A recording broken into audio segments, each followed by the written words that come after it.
কে বসবে টিম ইন্ডিয়ার হেড কোচের চেয়ারে?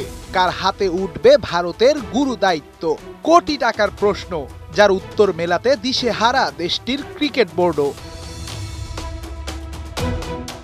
ভারতের হেড কোচের চেয়ার পূরণে বিজ্ঞাপন দিয়ে প্রচারণা চালিয়েছিল বিসিসিআই।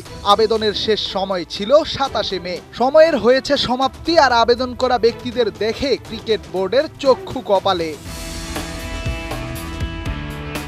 ভারতের হেড কোচের দায়িত্ব নিতে নাকি আবেদন করেছে দেশটির প্রধানমন্ত্রী নরেন্দ্র মোদী। সাথে আছেন স্বরাষ্ট্রমন্ত্রী অমিত শাহ, সচিন সেবাগদের মতো আরও তারকা।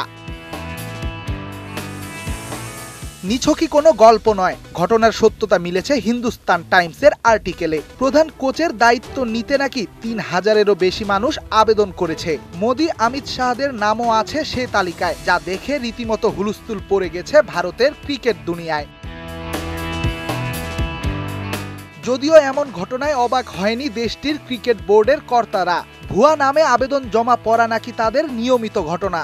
সে ধারাতে এবারও ভুয়া নামে পড়েছে আবেদন, যার সত্যতা নিশ্চিত করেছে বোর্ডের ভেতরেরই একজন।